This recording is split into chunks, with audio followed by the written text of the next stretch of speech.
खबर है मैं खुश आमदेद, मेरे साथ आरमीद भट्टी साहब, तैयार मलिक साहब, मैं हूँ सैयद काजी। नाज़रीन, कल कुछ इंकशाफात, मुबैना इंकशाफात सामने आए बशीर मेमन साहब के, इनका क्या मुल्की सियासत पे इसके असरात होंगे, क्या है ये बिल्कुल एक ऑटोमेटिकली हो रहा है, ये इंजीनियर किया जा रहा है। अपने पैनलिस्ट से पूछेंगे। नून लीग भी यूएई में क्या वाकई को खुफिया मुज़ाकरात कर रही है। इसके साथ साथ जहांगीर तरीन ग्रुप का रिलीफ हासिल करने का दावा भी सामने आया और भारत जो है अल्लाह ताला भारत को भी महफूज रखे और हम जो बिल्कुल उसके पहलू में हैं हमें भी अपने हिफ्ज़-ओ-मान रखें। मगर हालात बहुत बुरे हैं, जो कहानियाँ हम लेके आए हैं दिल दहला देने वाली हैं। भट्टी साहब ज़रा आ जाते हैं बशीर मेमन साहब के हवाले से, आप कितना क्रेडिबल समझते हैं इनके इल्ज़ामात हैं?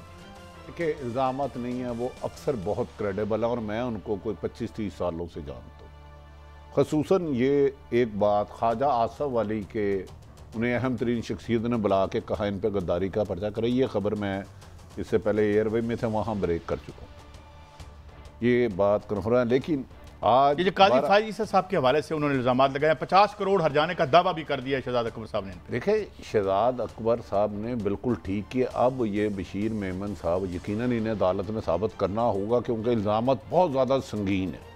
लेकिन मैं आपको बताऊँ कादी साहब, इसका प्लान कहीं और बन रहा है, ये मास्टर माइंड। अरे भाई ये क्या बात बता दी आपने, प्लान किधर और बन रहे। बस मैंने बता दिया। अचानक आज मरियम साहबा एक शख्स के घर चले जाती हैं और कल एक अदालती फैसला होता है, जो भी है उसको मरियम सियासत की ग्राउंड में घसीट लाती हैं। कभी ये नहीं उन्होंने कहा कि सुप्रीम कोर्ट पे हमला करने वालों के मुंह काले किए जाएं, कभी उन्होंने ये नहीं कहा जस्टिस कयूम के साथ बातचीत करने वालों को एक्सपोज किया जाए, कभी उन्होंने ये नहीं कहा कि मॉडल टाउन में निहत्थे लोगों को गोलियां मारने वालों के खिलाफ कार्रवाई की जाए, कभी जस्टिस कयूम का जिक्र तो नहीं किया। ये 2023 को अपनी कामयाबी का साल करार दे रहे हैं और इसके ताने बाने लंदन से बुने जाते हैं और बरास्ता भारत भी जाते हैं। तो ये 2023 प्रोजेक्ट 2023 का हिस्सा है, 23-24 का। मलिक साहब योर टेक ऑन दिस। देखिए, बात बड़ी सिंपल है कि जो सिविलाइजेशन में जब कोई इल्ज़ाम किसी पे लगाता है तो न्यूट्रल एक इंक्वायरी चाहिए। मेरे ख्याल में हमें अपना वज़ीर आज़म भी अजीज़ है, ये सिस्टम भी अजीज़ है, ये ग्रे एरिया नहीं रहना चाहिए। ये नहीं कि वो इल्ज़ाम लगाए और डिस्कशन में इनको अदालत में साबित करना पड़ेगा, इनके पास प्रूफ होगा कि मुझे ये कहा गया है, इन्होंने रिकॉर्डिंग पेश करेंगे, कैसे साबित करेंगे? अच्छा, वो मैं आपको खबर दे दूँ, मैं मेमन साहब की आपको खबर दे रहा हूँ। मेमन साहब के अल्फाज ये हैं कि अगर आपने किसी ने मुझे अदालत में लेके जाना, आई एम रेडी, मैं चैलेंज के लिए कबूल हूँ। और इसके साथ सुन लेना, वो तो लेना क्या है, अब जाना पड़ेगा। देखिए, आफ्टर ऑल उस बंदे ने 40-35 साल पाकिस्तान का टॉप ब्यूरोक्रेट है, उनका कहना है कि आप इंक्वायरी करें, मैं हर तरह हर जगह आने के लिए तैयार हूँ। मेरा पॉइंट सिंपली ये है कि आप पाकिस्तान को ग्रे एरिया में नहीं रख सकते। या वज़ीर आज़म पे जो इल्ज़ाम आपने लगाए बड़े संजीदा है, मैं ये नहीं कह रहा वो सच है, मैं ये कह रहा हूँ मेरा ये हक है बतौर सिटीज़न के ये सच। अगर उन्होंने इल्ज़ाम गलत लगाए हैं तो मेमन साहब की सज़ा होनी चाहिए, अगर उन्होंने सच बोला तो मेरा वज़ीर ये काम दरमियान में नहीं रहना चाहिए। दरमियान में मेरा आपसे सवाल है, थोड़ा सा मैं 1 मिनट लूँगा। कुछ अर्सा पहले नासिर जंजुआ साहब का केस आया था, जब ये FI को हेड कर रहे थे। अफजल नामी एक साहब थे जो तफ्तीशी थे। उन दिनों में एक मुलाकात जुल्फ़िकार चीमा साहब की भी हुई थी, कहीं वैसे कर्टसी आए थे। उसके बाद हमें बजाय ये बताने के कि जो अरशद मलिक है उसको नवाज शरीफ साहब इस्तेमाल कर रहे थे या रियासत इस्तेमाल कर रही थी, उनका कवर अप जो था इनकी नोज़ के नीचे हुआ या नहीं हुआ? नहीं, देखिए, उस पर हुकूमत को चाहिए था केस करना। हमने अपने प्रोग्राम में 10 दफ़ा मुतालबा किया था, हुकूमत ने नहीं, इन्होंने तो डिस्चार्ज करवा दिया था। मतलब इनके नीचे जो तफ्तीशी था उसने डिस्चार्ज कर दिया। एक गंदी कैसेट बनी, उस पर इतना बड़ा शोर उठा और वो कवर अप हो गया। उसके फैक्ट्स 100% आने चाहिए थे। मैं आज भी हूं, अगर मरियम साहब ने क्रेडिबिलिटी पे ये दावा किया था, नहीं, फिर मैं दूसरी तरफ मुझे पता है मौजूदा वज़ीर आज़म क्या क्या हकामात दे रहे हैं और अब भी क्या दे रहे हैं। कल रात जहांगीर तरीन के इशू पे उन्होंने क्या दिया है, लेकिन वो बात एक छोड़ दें। गुजारिश ये है, इस पे एक बेहतरीन हल है, जुडिशल कमीशन बना दिया जाए। जुडिशल कमीशन जब भी बना है, 2 पार्टियां भंगड़े मार दिया, बाहर आ गई। सवाल यह है कि हम ये जानना चाहते थे कि सऊदी अरब में जो नवाज शरीफ के बेटे से मुलाकात की अरशद मलिक साहब ने, और वो जो गंदी कैसेट नासिर जंजुआ साहब की आई, क्यों नहीं हमें बताया गया, उसे डिस्चार्ज क्यों किया गया? ये बिल्कुल आप सही कह रहे हैं। ये तो गालबन हुकूमत वज़ीर आज़म मोटिवेटेड है भाईजान। नहीं, देखे ना, अब तो उनके अपने DG लाए हुए हैं, अब वो इंक्वायरी करा लें, वो भी आपकी तो बड़ी अच्छी ये तजवीज़ है। मेरा ख्याल है इमरान खान साहब आपको सुनते होंगे, मुझे तो नहीं सुनते वो। अच्छा, लेकिन आप फोन पे बात कर लेते हैं ना? नहीं, मैं तो फकीर आदमी हूँ, तो वो अब FI उनके नाक के नीचे है, अब करवा लें इंक्वायरी। इसमें तो अच्छी बात है, ये जो आपने पिन पॉइंट किया है ना, फैक्ट्स लोगों के सामने आने चाहिए। आवाम को गुमराह करने का दौर अब खत्म हो चुका है। अब हर लेकिन जर्नलिस्ट अभी थोड़ी देर पहले आपने एक बात की थी बड़ी साहब, मैं आपकी बात आपको याद दिलाता हूँ। ये प्रोजेक्ट कुछ और है, इसके मकासद कुछ और हैं। तो इसका मतलब ये है कि ये कोई एक्सटेम्परी नहीं है। अपने तौर से रात को एक मुझे ज़मीर जाग गया और मैं आ गया, मेरे साथ ये हो रहा था। काजी साहब मेरी सबमिशन है, आपने एक आधा ट्वीट भी देखा होगा, 4-5 बंदे एस्टेब्लिशमेंट को पड़ गए एकदम। जैसे ही भारत पाकिस्तान के पाँव में पड़ा, कुछ लोगों को तकलीफ हुई कि मुल्क में अदम इस्तेकाम लाना है और ये एक एजेंडे का हिस्सा है।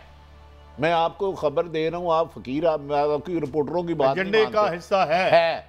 4-5 अटैक हुए। मौलाना फजलुर रहमान की जो गुफ्तगू है मैं चला नहीं सकता। मौलाना फजलुर रहमान साहब कहते हैं 35 सहाफियों को बुला के किया। मौलाना साहब आपसे 35 सहाफी क्रेडिबल है, 1 अरब गुना। आपकी तरह माल मुफ्त दिल बेरा माल नहीं खाया हमने। हम कश्मीर कमेटी के माल पे बैठ के सौदागरों की तरह लूटते नहीं रहे, अवाम का खून नहीं नोचा। आपको बड़े मरोड़ उठ रहे हैं कि जी वो फलां शख्सियत ने बुला के सहाफियों को कहा। आप जो सहाफियों से काम कराते हो वो बताऊं टीवी पे, मत करे इस तरह, मत छेड़े हर एक को। भट्टी साहब मजाक बना लिया है। भट्टी साहब, मलिक साहब, ये जो कॉन्फ्लिक्ट है विद इन जो है, ये बहुत अब गहरी और किसी तकलीफदेह पॉइंट की तरफ जाती नजर नहीं आ रही। ये आपके पास सिस्टम है ना, आपका वजीर कानून का आज बयान आ गया, उनको नोटिस करना चाहिए। आपके पास सिस्टम है, आप देखें ना, आप प्राइम किसको नोटिस करना चाहिए? फरोग नसीम साहब पे भी इल्ज़ाम लगा, उनको चाहिए इनको अदालत में लेके जाएं। प्राइम मिनिस्टर के पास एक पूरा सिस्टम है, एक पूरा मीडिया टीम है, टीम उनकी पोजीशन बताए, हमें खामोशी है। यार बात तो ये है, सुनिए ना, इल्ज़ाम क्या है? इल्ज़ाम है कि हम किसी पता नहीं 1 करोड़ साल पुराने माशरे में रहते हैं जहाँ पे मेरा वज़ीर आज़म टीवी देखता है, वो कहता है इसने मेरे खिलाफ बात की है, इस पर मुकदमा बना दो। अच्छा, इसने भी मेरे खिलाफ बात की, इस पर मुकदमा बना दो। यार आज ये नुक्ता नजर बशीर मेमन साहब का है, उन्हें ये साबित करना पड़ेगा अदालत में। मैं वही कह रहा हूँ ना, दूध पानी का पानी होना चाहिए। हमने, मैं इस प्रोग्राम में बैठते 2 साल हो गए, 25-30 साल के जर्नलिज्म में देखा, यहाँ पे इशू पैदा होता है और नया इशू। अच्छा, आप भट्टी साहब से एग्री करते हैं कि ये एजेंडा है बशीर मेमन साहब? जो भी एजेंडा है मुझे सच बताया जाए। मेरा एजेंडा ये है, ये इनकी खबर ब्रेकिंग बड़ी बड़ी है। मेरा एजेंडा सिंपल है, मुझे बताओ सच क्या है, सिंपल सी। भट्टी साहब, ये अरशद मलिक पार्ट 2 है, मैं आपसे एग्री करता हूँ। मैं अर्ज कर रहा हूँ कि ये जब से भारत पांव पड़ा है पाक फौज के, कुछ लोगों को मरोड़ उठ गए हैं।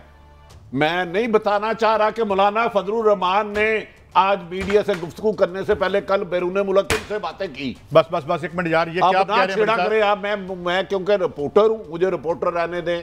हुकूमरान वक्त जाने, उनका काम जाने, हमारा काम है। अगर ये मौलाना साहब कहते हैं और ट्वीट कराते हैं अपने लिप पालकों से, तो ये मजाक समझा हुआ इन्होंने। हर साहबी को हर बंदा जमीन फरोश है। इनकी तरह लूटा हुआ माल नहीं मैंने खाया, मुझे कभी किसी ने जमीन नहीं दी एकड़ों। मेरे तो आपको तो किसी ने ओहदा भी नहीं दिया, आपको तो सफीर मैंने कभी सरकारी ओहदा नहीं लिया। सरकारी ओहदे लेने वाले पांव पड़ के साफत का सबक देने लग पड़े हैं। क्या पिद्दी और क्या पिद्दी का शोरबा। अपनी औकात देखो, अपना माजी देखो, अपना हाल देखो, फिर जुबान खोलो। अच्छा, मरियम साहबा का जो है इस पे उन्होंने भी कल एक, आपको पता हमने बात की थी मलिक कि अच्छा वो जो आज जो उन्होंने माफिया का जिक्र किया है, ये कौन सा माफिया है? तो यार 60 चलाएं तो फिर हम इनसे पूछते हैं। जो बशीर मेमन साहब की गवाही कल आई है, मैंने कभी पाकिस्तान की तारीख में ऐसा नहीं सुना। ये तो अब लोगों को समझ आ गई है कि सिसिलियन माफियाज क्या होते हैं। ये तो माफियाज के जो डॉन्स होते हैं या जो गैंग्स के सरबराह होते हैं, कभी उन्होंने इस किस्म की हरकतें नहीं की जो प्राइम मिनिस्टर्स ऑफिस को इस्तेमाल करके हो रही हैं। क्यों भट्टी साहब? अरशद मलिक तो उनके घर चले गए थे। अच्छा, सिसिलियन माफिया कहती हुए फुटेज जरा दिखाएं जरा हमें इसकी, सुप्रीम कोर्ट की प्लीज।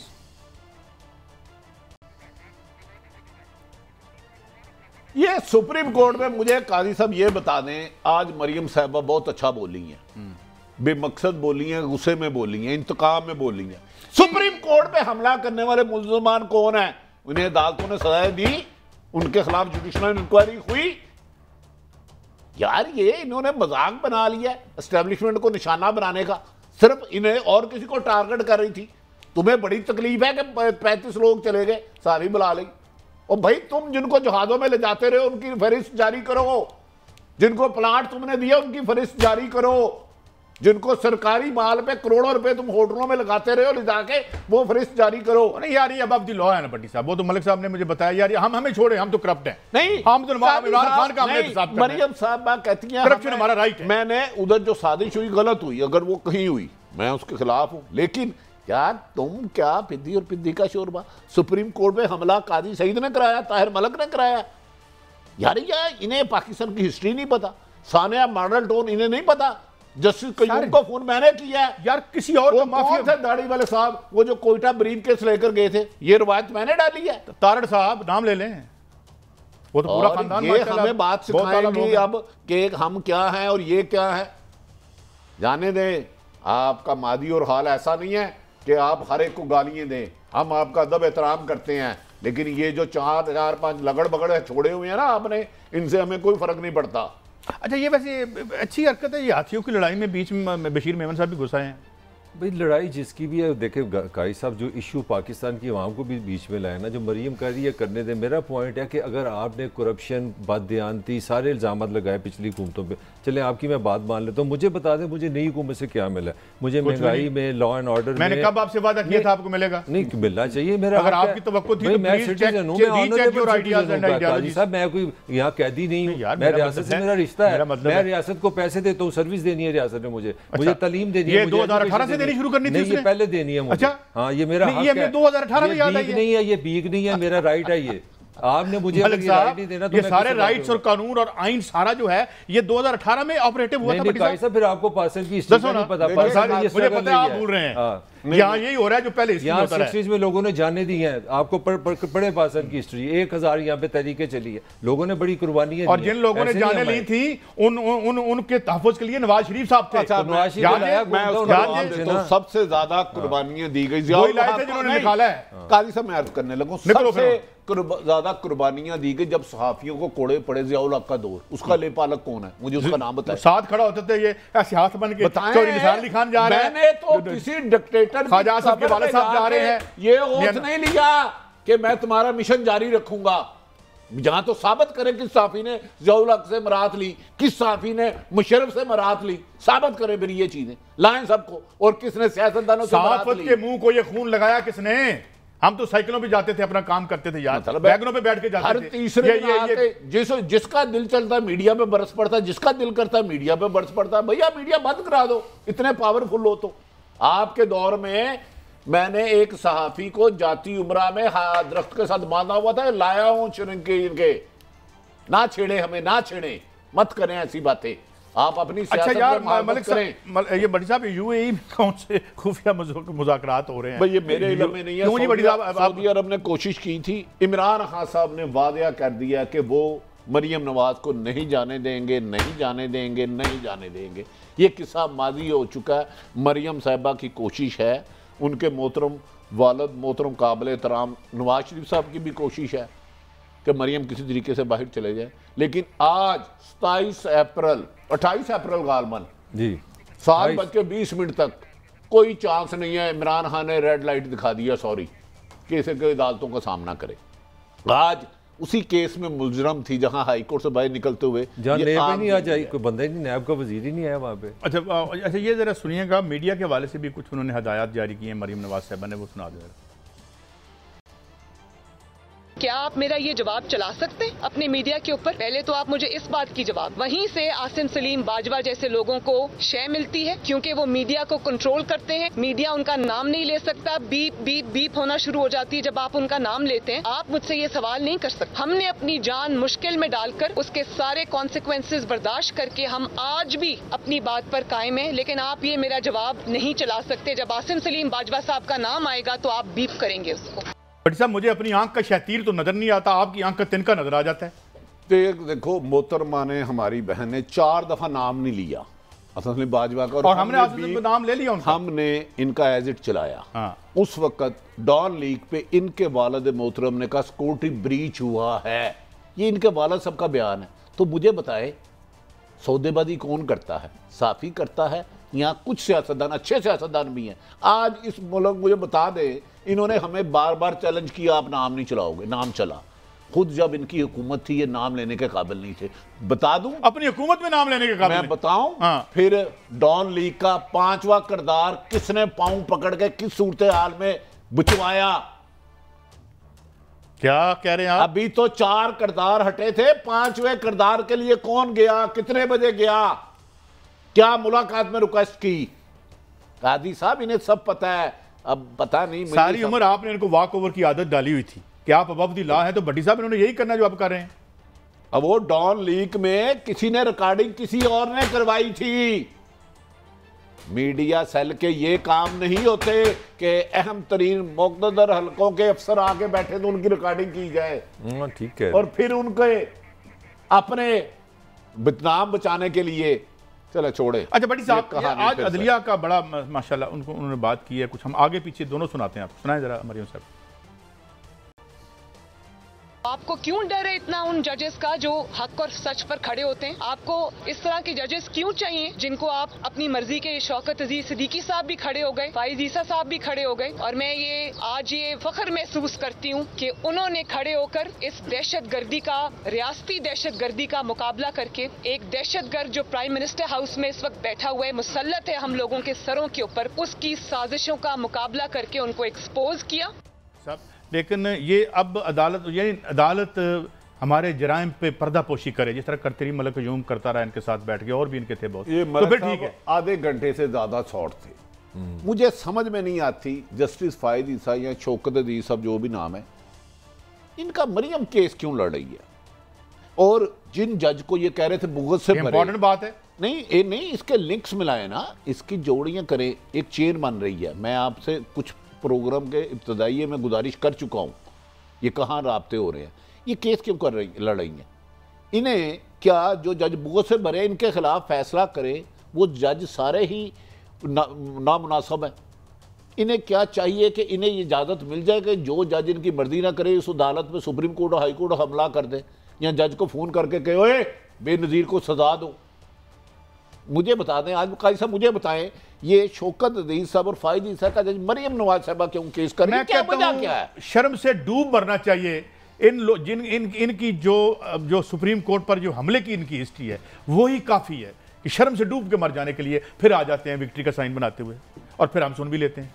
नहीं मलक साहब, आपने सब शॉर्ट सुने, सब शॉर्ट सुने, मैंने सुने। हाँ, हम एक पाकिस्तानी है, हमारे लिए हर पॉलिटिशियन काबिल एहतराम है, किसी भी जमात से है, अदारे काबिल एहतराम है, लेकिन क्या आप जब चाहें अदलिया को गाली दे दें, जब चाहे इनका केस दो असूल हैं। एक असूल आप बिल्कुल सही असूल पे बात करें, एक मेरा भी असूल है, वो है जमहूरियत वोट है। अगर वोटर इनको अपना कामयाब करता है तो फिर ये निज़ाम का फ्लॉ है। इनका फैसला ये अच्छे हैं ये बुरे, ये इलेक्शन ने करना है, मैंने नहीं करना। बाद मैंने ब्रेक लेनी है, बहुत ब्रेक नहीं है। इनका सबसे बड़ा वोट जनरल मोहम्मद ज़िया और दूसरा जनरल जिलानी था, इसके अलावा कोई वोट, और जिस दिन वो वोट इनके हाथ में नहीं रहा, ये आप सब बाहर गली में आ गए थे, लिहाजा इनकी वोट की औकात ये है। आगे चलते हैं, और जब वापस आएंगे तो बात करेंगे जहांगीर तरीन साहब की भी बात करेंगे, और मौलाना फजलुर रहमान माशाल्लाह कौन सी वो टेलीफोन कॉल कहाँ से आई जो भट्टी साहब ने अभी हमें बताया है। देखते हैं मामला के समत में जा रहे हैं, बड़ी दिलचस्प होती जा रही हैं ये हकीकतें और लड़ाइयाँ। एक ब्रेक के बाद वेलकम बैक। हुजूर, ये जहांगीर तरीन ग्रुप के जो हैं मुतज़ाद दावे आते हैं। जब राजा रियाज साहब आए थे तो बड़ा अच्छा था, पता नहीं फिर सिचुएशन बदल रही है। बड़ी साहब ये क्या हो रहा है? देखिए मेरे ख्याल में तो मेरी इमरान खान साहब वज़ीर आज़म जो मौजूदा हैं, इनके 4 दोस्तों से हुई है बात, जो इनके लंगोटिए दोस्त हैं 40 साल से। वो कह रहे हैं कि जो उनका जहांगीर तरीन का मुखालिफ ग्रुप है जिसने ये केस कराया वो हावी हो चुका, और इमरान खान साहब जहांगीर तरीन के खिलाफ जो उन्होंने जिसने जाल बुना था वो कामयाब हो चुका। मैं आज इवन के कल वज़ीर आज़म पाकिस्तान ने लंदन में किसी से बात की है। अब मैं और इससे और की मलक साहब मेरे को लंदन से क्या बात की, कोई रिलीफ? मगर राजा रियाज साहब कुछ मुख्तलिफ बात कर रहे हैं, अपने दोस्तों से बातें की हैं। अच्छा, कोई मतलब कोई दिल का बात निकाला कि दबाव में है कुछ, जहांगीर नूं मैं नहीं छड़ना। देखिए ये मोहतरम राजा रियाज साहब का कहना, और काशिफ अब्बासी वैसे ही स्वीट आदमी है, उन्होंने कहा है, लेकिन मेरी जो खबर है, रसाफ़ी तो अपनी खबर पे रहता है, इनसे मुलाकात हुई गालबन कमो बेशतर 30 मिनट की, और उसके बाद जो इतला ये रात कल बोले हैं और आप आज की खबर दे रहे हैं। मैं कल रात की दे रहा हूँ, लेटेस्ट जो कन्वे किए गई हैं चीज़ें। ये आ जाएगा। फिर भट्टी साहब ये तो गवर्नमेंट नहीं रहेगी, क्योंकि अगर बजट पास नहीं होता तो। और खान साहब क्या ज़हनी तौर पे तैयार है इसके लिए? देखें, मैं आपको कन्फर्म बात बता रहा हूँ, खान साहब अब फाइनल मैच खेलने वाले हैं। उनका ख्याल है कि पीडीएम उनकी हुकूमत नहीं गिरा सकी, और दूसरे जो बयानात हैं इनके बहुत ज़्यादा लिंक्स एक दूसरे के साथ हैं। ये जो आजकल ख़बरें आ रही हैं ना, ये अकेली खबर नहीं है, एक तरीके से जाल फेंचा गया, एक इधर से एक उधर से। वो अब आगे बढ़ के 9 बॉल करके बाउंसर मारेंगे और फाइनल राउंड खेलेंगे अपना। वो 2 साल अपना खुद भी नहीं इंतजार करेंगे। आप ये कह रहे हैं कि ये एक कोऑर्डिनेटेड अटैक है जो आया है, 2-3 जो बयानात हमारे सामने आए हैं, वज़ीर आज़म को अहम अदारों ने बता दिया कि जनाब आपकी हुकूमत ख़तरे में है, और उन्होंने कहा ख़तरे में है तो मैं अब कुछ दूसरे लोगों के लिए ख़तरा बनने जा रहा हूँ। और वो आगे निकल के, फास्ट बॉलर है ना, वर्ल्ड कप उन्होंने कामयाब किया हुआ है, फास्ट बॉलर बाउंसर करेंगे, दूसरों को हिट करेंगे सर पे। किसी ने शायद हेलमेट ना पाना हो तो नुकसान हो सके, चाहे 9 बॉल भी उन्हें करानी पड़े तो वो करेंगे। देखिए काजी साहब, मैंने पहले भी आपको एक बात बताई थी कि खान साहब ने एक पाकिस्तान की हिस्ट्री में जितना कराया, एक पेज पे होने का उनको एजाज़ हासिल है। मैं पॉजिटिव बात कर रहा हूँ कि आपने एस्टेब्लिशमेंट से लड़ाई नहीं लड़ी, फिर अपोजिशन ने इतना जोर लगाया जल्द से, ये वो आपका कुछ नहीं कर सकी। अल्टीमेटली मेरा हमेशा ये इतराज़ रहा है कि क्वेश्चन इमरान खान की अपनी लीडरशिप पे आ रहा है, अपनी पार्टी के अंदर से आ रहा है। और समझदार लोग हमेशा कहते हैं कि आप घर की लड़ाई नहीं, 3 धड़ों की बात बताना है, अपने धड़े इनके देख ले। अब तो ये पीटीआई में तरीन ग्रुप तक नई चीज़ स्टैब्लिश हो गई है। इससे पहले पंजाब की हम लोग को 10 दफ़ा 8 ग्रुप आपको बताएं, और आपने किसी बंदे ने इस पर हमेशा 10,000 लोगों ने कहा ये कोई रिलीजियस वजह है, कोई रूहानी वजह है, पंजाब का वज़ीर आला नहीं बदलता। मैंने हमेशा आपको बताया पंजाब का वज़ीर आला इसलिए नहीं बदलता कि जो भी मुतबादल आएंगे इतनी लड़ाई होगी कि पार्टी ख़त्म हो जाएगी। ये है आपकी क़यादत, आपकी लीडरशिप। आप कहते थे मैंने 22 साल में बड़ा कुछ सीखा, ये आप अपनी पार्टी को 22 साल में एक तो ये कह रहे हैं कि जनाब ना उन्होंने पीडीएम को दम मारने दिया, स्टेट के साथ भी वो ठीक रहे, तो अपने अंदर जो उनको प्रॉब्लम आया, जब उन्होंने कहा कि भाई इनकी रिपोर्टें निकालो, इनकी यार क्या इम्तिहान है, ये तो अप्रिशिएट करें ना, साबित करें ना कि उन्होंने अपने बंदों की रिपोर्टें बना के बाहर निकाल दी। मेरी अप्रिशिएट करो राय में ना पीडीएम कल उनके लिए खतरा था ना आज खतरा है। वो नाकाम हो चुके हैं। उनके अपने रिजाइन देने से लेके इमरान खान को जाली वज़ीर आलम कहने तक, उन्होंने हर इलेक्शन में हिस्सा लिया, ज़िमनी इलेक्शन में, कल फिर कराची में हिस्सा लेने जा रहे हैं। इमरान खान को अपने टीम से ख़तरा है, अपने लोगों से ख़तरा है। ये मैं इस बात पर कल भी कायम था, आज भी कायम था। और टेक्निकली देखें राजा रियाज ने बेसिकली बड़े मीठे तरीके से बताया मैं एनआरओ मिला है, ये भी इंसल्ट है। इमरान जिस जगह जाए फंसते हैं। मैं ब्रेक से वापस आता हूँ। तजाद ये है, और हमें ये समझना है कि अगर वो किसी को हाथ डालते हैं जिनकी जेबों में 70 MP है, तो गवर्नमेंट जाएगी, तो इसका मतलब पार्लिमानी हुकूमत के इस निज़ाम में हम कोई एहतसाब ही नहीं कर सकते, और पीएम एहतसाब करेगा तो गवर्नमेंट से बाहर हो जाएगा। क्या ये कंक्लूजन भी ड्रा हो सकता है? और वापस आते हैं, और ये कोरोना का जो अजाब है, अल्लाह ताला हमें इससे महफूज रखे, और भारत को भी, हमारे गरीब बेबस लोग इससे बच सकें। हुकूमत तो कुछ भी नहीं कर पा रही। ब्रेक के बाद वेलकम बैक। तो भट्टी साहब, अगर मैं कश्मीर कमेटी का मुझे मिल जाऊँ तो फिर सौदा वापस हो जाएगा? हम गुजारिश करते हैं मौलाना को, जिस जर्नलिस्ट पे है उसकी इंक्वायरी करा ली जाए, इसने हुकूमत से क्या लिया। और यार मैं इनकी बात नहीं कर रहा, हमें शर्म से डूब मरना चाहिए। कोई भी पाकिस्तानी कश्मीर का सौदा कर सकता है, हमारी शाहराग है। और ये फौज के होते हुए कश्मीर का सौदा ये लोग कर सकते थे जिन्हें सारी उम्र कश्मीर कमेटी से फायदा लिया। आपको 35 लोगों से तकलीफ है, आप बताएं 35 लोगों ने क्या फायदा लिया? का पाकिस्तान, भारत कांप रहा है। आपको ये तकलीफ है कि अफगानिस्तान से जब अमेरिका निकलेगा तो आपको ऑफर आ चुकी है, आपने क्या कराना है? आपने मजाक बना लिया सहाफियों को जब दिल करता है। आप अगर किसी ने करप्शन किया है, सहाफियों ने लाए साहब को, इंक्वायरी कराएं। आपकी इससे इस हुकूमत से, इससे पहली हुकूमत से, उससे 10 हुकूमतें पीछे चले जाए। काजी साहब, मैं माफी चाहता हूं, जब तक एस्टेब्लिशमेंट है, भारत की इतनी औकात नहीं कि पाकिस्तान की फौज के होते हुए इधर मैली आंख देख सके। ये एक प्रोपोगंडा है, सिर्फ इनसे कश्मीर कमेटी छीनी है। इन्हें सुबह कश्मीर कमेटी ले दे, उसके बाद सब अच्छा हो जाएगा, सौदा वापस हो जाएगा। सौदा वापस। चलिए हम अगली स्टोरी पे आते हैं। मलिक साहब, मैं आपको भारत का एक और नाम भी है, इसे कहते हैं वर्ल्ड फार्मेसी। ये दुनिया की फार्मेसी है। जेनेरिक ड्रग्स दुनिया में सबसे ज्यादा भारत बनाता है। कुछ 60-70 बिलियन डॉलर ये कमाते हैं।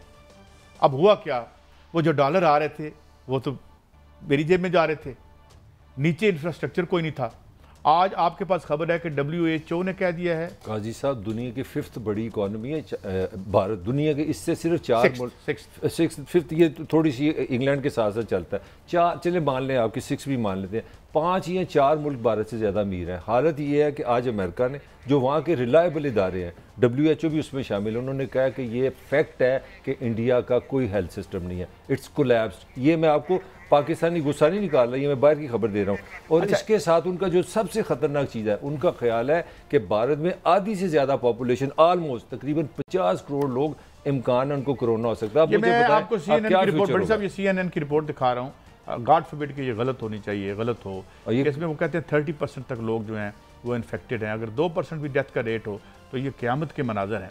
और ये भट्टी साहब, मैं माफ़ी चाहता हूँ, ये कल गए हैं ऑक्सीजन के लिए उसी जुल्फ़कार अली भुट्टो की मिल में, जिसको ये कहते थे इसने ये नेशनलाइजेशन की थी, जो कि उसने नहीं की थी, उसने कोई नहीं, ब्यूरोक्रेट। भारत पे लाशें सड़कों पे गिर रही हैं, अल्लाह पाकिस्तान से इस वबा से पूरी दुनिया के इंसानियत को बचाए। बड़ी साहब क्या हमें सोचना अगर हमारे घर में, मुल्क आपका घर है, उसमें इतनी बड़ी बर्बादी आ रही है तो इसका मतलब है आप इसे ठीक तरीके से नहीं चला रहे थे।